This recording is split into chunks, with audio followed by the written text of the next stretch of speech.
مرأي مؤماني ناي كدعاتي ناي زي آمونيو توماس تجسيجيو كريستوس كيراهو أمنن بموالو مرأي مؤماني بموالو أمان مبر زي آماني تخونيلو جسيجوي سلازم إحنا مؤمن مرأي كبر أملاك رزدلي مجمرة بكريستوس يسوع كأمن علو قبراوي بدوتات أبز سفراني أوانات فرحيق سمعنا يخليو نحنا قلنا بقدسات متصحفتي كنتابع زتجبئيو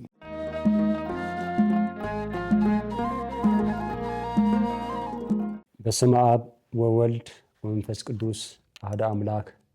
آمين بمجمرتها نايجز أبير بيتسب نايجز تنك دستنجل مريم فتوتو زخنكم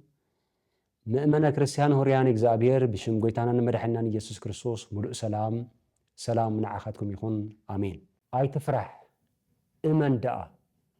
ماركوس ونجيل معراف حمشة كتر سالسان شدشن أزهي أوك آلزي قويتانا نمرحنا يسوع كريستوس سزاربك آلي آي تفرح إمن داء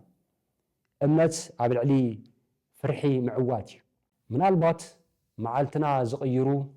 أقاب سفر علي أكابيتات سلك تدوي لنا كوني خال معالتنا تألمات زجبره من البات حزن حما أزينا ويكا فاينانساو تأجمات بتعمي النفتهم بفقري نسس علم سبات كاب هيوتنا كفل لي خلوه كاب كمزة مسلهم موت فرحي مع تقلبنا منكح كحي جمر يا الرسول تقنا كاب سمعت زي نتا أينبرن مخنياتو قال 10 عامات قالوا أبقى موت سلازنا برات أنت خونا جن تسفح يزو ناب قويتانا مرحانينا يسوع كريستوس تقاي كدنقون عيدلين كريستوس يسوع مرحاني مخانو سلاز آمنه يسوع كريستوس أمن قدي يخلقنا يا إيروس زسكح كحزينا سمعه كاب جزا مرحبيت صلوت قالكا مويتا دقين كاسلا من تاين ممرتدكم ولا خايلو زينا تنقرو حدا سبات لنا منم عقل زي بلنا نخفوق نقر نحزن بخمي ملكع خمن نقاي بتعني بزحزن من قدي السابزقن بتنبر وي كم تنبر سبت أكيبو زي كونه موت قال سميعوس أذن متي نجروا حسبوا زنبرو تصفى زتجفلق أي مثل زنبرو تصفى زتفايد مثل سلازي بحريق جن يسوع كريستوس نخلو زغير حنت حرق تزاربه هاي تفرح إمن دا إذا أنت قالت زين كغاك صاب حجي أب تاريخ الناطق على حي ركبه لنفس وكف كريستيان أبزي قال كنت ملأختي أملاخ مخانقة نعنا نلبنا يتصنعنو لمن كابزي مصحف قدساوي كفلي هيوتنا زغيرو 4 حقتات كنو مهارينا بتناي مجمرتا فرحي كل جزي نأمنتنا كتك كم زفتاتني يا عيروس نزح ما أزينا أبسمع لهم موت فرحي ناب لبو آتوه فرحي أواز فرح حسب كل جزي كنات فتيمو زغير أي موصلني زفر حسب أملاك كم زرسعو إذا أمن زفر حسب تسفى زبهان صباح قاب دق صنات نابزد النق برهان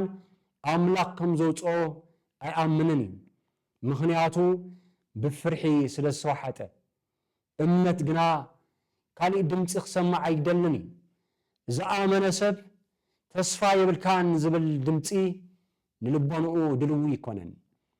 دي سمع جن دمتي يسوع كريستوس أي تفرح إمان دا نزي مفرح مأمان كم زدلي كريستوس نجرناي سبو نجر حدا نجر كنا سبل زلنا كريستوس يسوع فلما نتزقات أمنا تسقم أي فتحني بمجمرتا نلبي يايروس آدلدلو مخنياتو أملاخ نخلطاتنا قدم مقيارو زلنا شقر قدم مفتحو ብዙሕ ግዜ ንልብና ከም ዝቕይሮ ስለ ዝፈልጥ እዩ ልቢ ተተቐይሩ ኩሉ ነገር ክስተኻኸል ከም ዝኽእል ስለ ዝፈልጥ ኣምላኽ መጀመርታ ኣቐልቡ ናብቲ ሽግርና ዘይኮነስ ልቦናና ዝቕይር ኣምላኽ ሓድሽ ፍጥረት ክገብር ዝኽእል ኣምላኽ እዩ መጽሓፍ ቅዱሳዊ ኣብነት ክንርኢ ከለና ኣቦና ሙሴ እስራኤላውያን ሒዙ ኣብ ዝጓዓዘሉ እዋን ኣብ ቅድሚ ቀይሕ ባሕሪ ደው ምስ በለ ኣብ ቅድሚኡ ባሕሪ ብድሕሪኡ እውን ፈርዖን ምስ ሰራዊት ይመጽእ ኣሎ ምህዳም ዝበሃል የለን ወላ ሓንቲ ኣማራፂ ዝበሃል ነገር የለን ኣምላኽ ግና ብባሕሪ ኣቢሉ ዓብይ መንገዲ ኸፈተ ኣብ ሂወትና እውን ከምዚ ከጋጥመና ይኽእል እዩ ኣይ ንቅድሚት ኣይ ንድሕሪት ዘብል ፈተና እንተኾነ ግን እግዚኣብሔር ኣምላኽ ናቱ ኣሰራርሓ ኣለዎ እቶም ዝፈርሑ ሰባት ዝረኣዮም ዝነበረ ማይ እዩ ዝረኣዮም ዝነበረ ቀይሕ ባሕሪ እዩ ኣብ እምነት ዝነበሩ ሰባት ግን ሓይሊ ኣምላኽ ይርኢ ነይሮም ስለዚ ሓይሊ ኣምላኽ ተገሊፅሎም ከዓ እቲ ባሕሪ ናብ ክልተ ተኸፊሉ ብእግዚኣብሔር ተኣምራት ክሰግሩ ክኢሎም እዮም ስለዚ ንሕና እውን ቅድሜናን ናብ ድሕሬናን መዋፅኦ ዘየለ ዝመስል ፈተናታት ሂወትና ኣብ ዘመሳቕሎ ሰዓት ኖ ክርስቶስ ብዝርጉሕ ቅልጽሙ ብተኣምራት ከድሕነና ዝኽእል ምዃኑ ክንኣምን ኣለና ነዚ እውን ኣይትፍርሑ እመኑ ደኣ ንበሃል ዘለና ለዚ ኣብነት ምናልባት ሎሚ ፍርሒ ይዛረበና ይህሉ ይኸውን ወይ ሕጂ እውን ኣብ ሓደ ሓኪም ምናልባት ተስፋ ዝቁርፅ ፀብፃብ ኩነታት ጥዕናና ሂቡና ክኸውን ይኽእል ምናልባት እውን ሕጂ ኣገልግሎትና ድኹም ይመስል ይኸውን ኢየሱስ ክርስቶስ ዝብለና ዘሎ ግን ኣይትፍራሕ እመን ደኣ ክንኣምን እዩ ዝግበአና በቲ ኩሉ ዝኽእል ኣምላኽ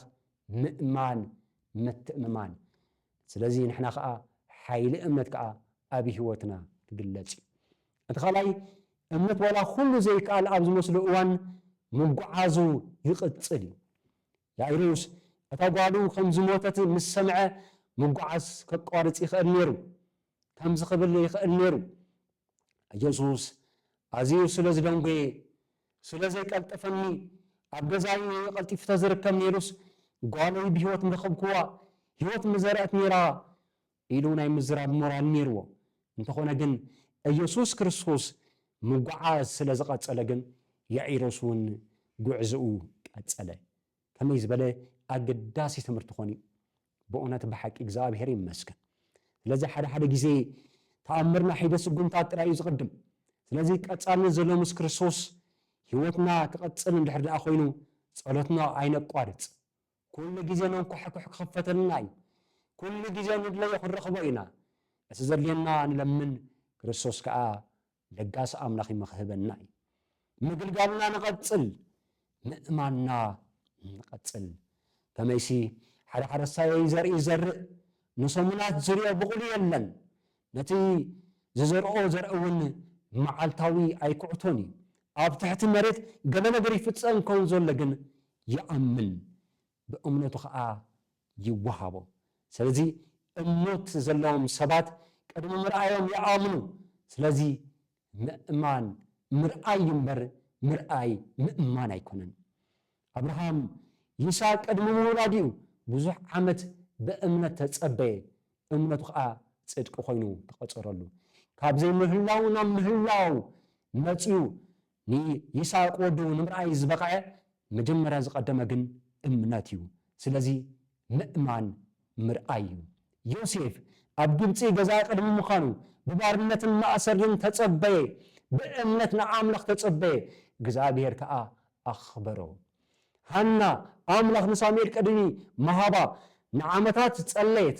ንሳሙኤል ብመፅባዓ ቅድሚ ምቕባላ ኣቐዲማ ዝረኣየቶ ግን ብእምነት ነይሩ እግዚኣብሔር ከዓ ጸሎታ ሰሚዑ እቲ ዝትደልዮ ናይ ልባ ባህጊ ሃባ ውሉድ ውህበት ኣምላኽ እሞ እግዚኣብሔር ከዓ ሂብዋ መሊሳ ከዓ ንኣምላኽ ሃበቶ ስለዚ ኣምላኽ ደንጊኡ ኣይፈልጥን እዩ ኩሉ ግዜ ኣብ ጊዜኡ ዝርከብ ኣምላኽ እዩ ንሕና እግዚኣብሔር ደንጊኡ ዝመስለና ጸሎትና ዝደንገየ ዝመስለና ንሕና ኣብ ዘቐመጥናይ እዋንን ሰዓትን ስለ ንጽበይና ንሕና ግን ፍጡራት ምዃንና ኣይንዘንግዕ ፈጣሪ ግን ንሱ ኣብ ዝደለዮ ንሱ ኣብ ዝፈቐዶ ዝኸልክሎ የለን ኢየሱስ ክርስቶስ ኣብ ልዕሊ ኩሉ ዘይከኣል ኩነታት ሓይሊ ኣለዎ ኣይትፍራሕ እመን ደኣ ኢየሱስ ክርስቶስ ናብ ያኢሮስ ገዛ ምስ ከደ ኣብ ቤቱ ምስ ኣተወ ሰባት ተኣኪቦም ይበኺ ነበሩ ክርስቶስ ዝመለሶ መልስ ግን ሓደ ነገር እዩ እዛ ቆልዓ ደቂሳ እምበር ኣይሞተትን ሰባት ግን ኣዝዮም ምስሓቕዎ ክርትም ኢሎም ስሒቖም ናይ ደቂ ሰባት ሙስሊምነት ረኣዩ ኣብ ስቕስቕ ዝበለ ብኽያት ዝነበሩ ሰባት ብቕፅበት ናብ ሰሓቅ ቅየሩ ከሎ ኣምሰሉ እግዚኣብሔር ዘይፈትዎ እዩ ምኽንያቱ ኣብ ልዕሊኦም ሞት ተዓዊትሎም ስለ ዝነበረ እዮም ስሒቖም ክርስቶስ ግን ነታ ንእሽቶ ጓል ብኢዳ ሒዙ ጣሊታ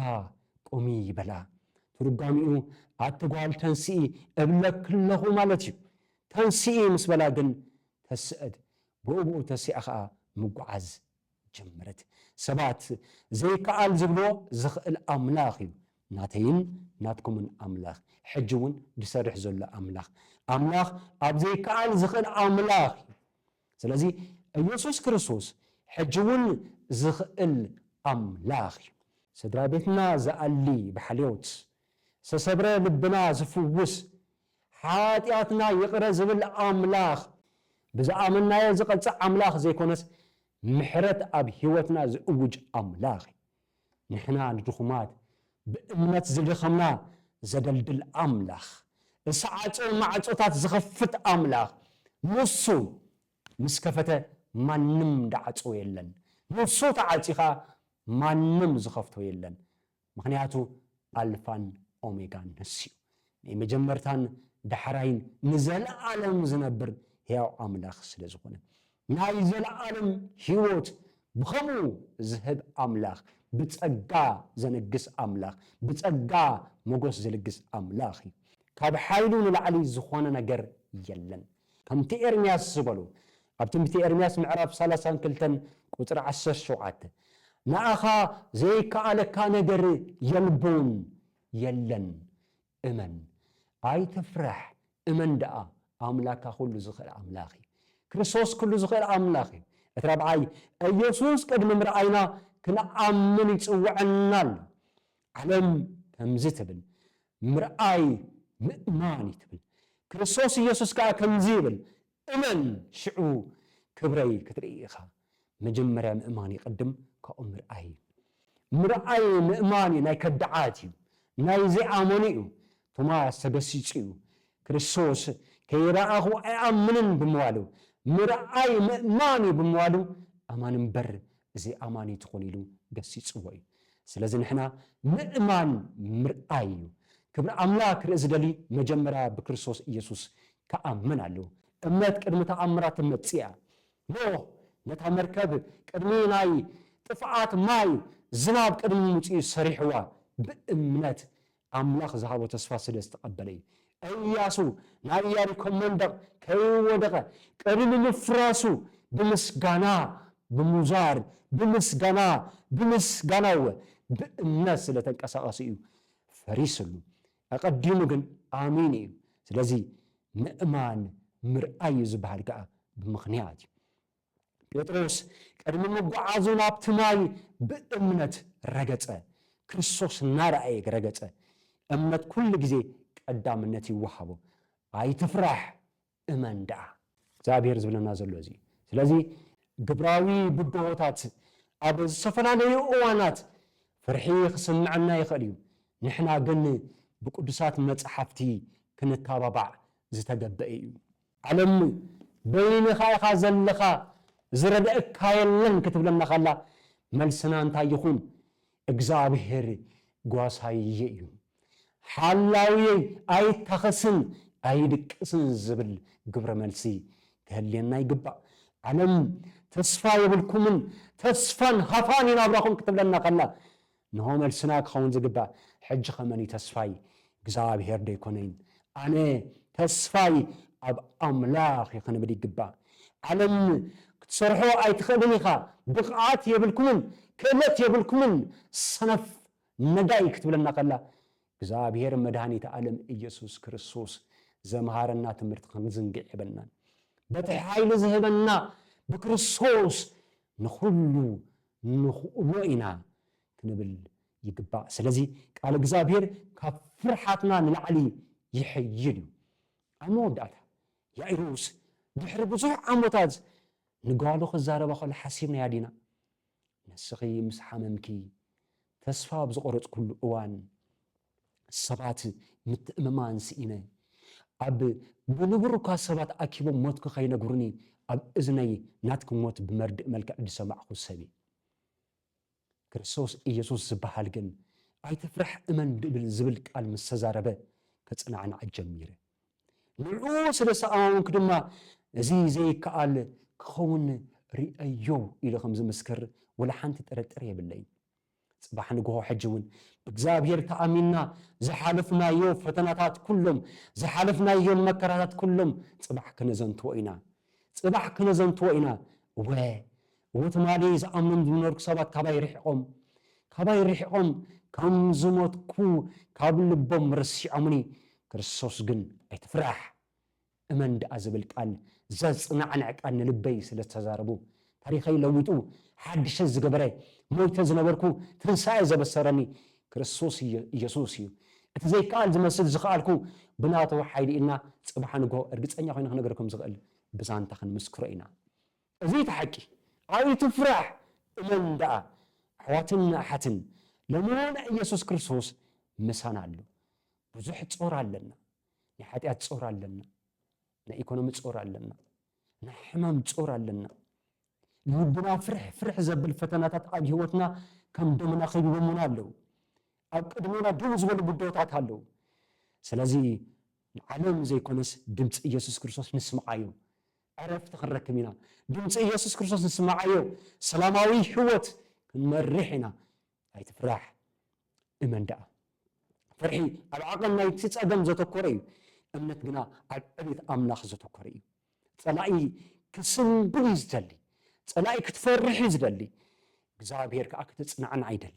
ኢየሱስ ክንኣምን ይዕድመና ኣሎ። ክርስቶስ ክንኣምን ክንተኣመን ይጽውዐና ኣሎ፣ ይዕድመና ኣሎ። እቲ ከም ኣኽራናት ኣብ ቅድሜና ዝተገተረ ፈተና ህይወትና ብኣምላኽ ብእምነት ንዕኡ ኣፍሪስና ብእምነት ኩሉ ነገር ከም ንስዕር ጥርጥር የብሉን። እግዚኣብሔር ሕጂ እውን ብፍቕሪ ይዕድም ኣሎ። እቲ ዝጸልመተ ለይቲ እቲ ድቕድቕ ጸልማት ካብ ብርሃን ዓለም ኢየሱስ ክርስቶስ ሓይሊ ረኺቡ ኣይፈልጥን እዩ። ብርሃን እዩ ክርስቶስ። እግዚኣብሔር ኣምላኽ ኣይትፍራሕ ኣይትፍርሒ እመኑ ደኣ ይብለና ኣሎ። ስለዚ ንክርስቶስ ሒዝና ንጽናዕ፣ ብምትእምማን ንጸልይ፣ ብተስፋ ንክርስቶስ ንጸበዮ፣ ብእምነት ንተኣዘዞ እቲ ንጓል ያኢሮስ ዘዕበየ ኣምላኽ ሎሚ እውን ኣብ ስራሕ ኣሎ። ትማሊ ሎሚ ንዘለዓለም ንሱ እዩ። ንዑ ንከተሎ ወንሱ እዩ። እቲ ዘይከኣል ዝኽእል ኣምላኽ ሞይቶም ተባሂልና ዓለም ኣብ ድምዳመ ምስ በጽዐት ትንሣኤን ህይወትን ኣነ ኢሉ እግዚኣብሔር መድኃኒት ዓለም ኢየሱስ ክርስቶስ ትንሣኤ ዘበሰረና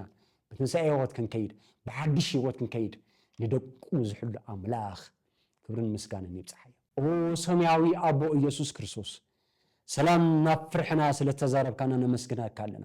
ሕማም፣ ሓዘን፣ ፍርሒ፣ ዘይርጉጽነት ወይ ፈተና ኣብ ዘጋጥመና እዋን እምነትና ኣደልድለና። ወላ ውፅኢት ክርኢ ኣብ ዘይንኽእለሉ እዋን ንመንጽባዕኻ ንቓልካ ንቓል ኪዳንካ ክንኣምን ሓግዘና። ኩሉ ግዜ እሙን ምዃንካን ንዓኻ ዘይከኣለካ ከምዚ የለን ንልብና ብትብዓት ምልኣዮ። ሎሚ እውን ኣይትፍራሕ እመን ደኣ ዝብል ሕያው ቃልካ ኢየሱስ ክርስቶስ ንኽንእዘዞ ርድኣና። ረድኤትካ ኣይፈለየና፣ ብዘይምእማንና ርድኣና፣ እምነት ወስኸና ኢልና ንኣምላክ ክንጸልይ ይግባእ። ኣይትፍራሕ እመን ደኣ። ስብሐት ለእግዚአብሔር።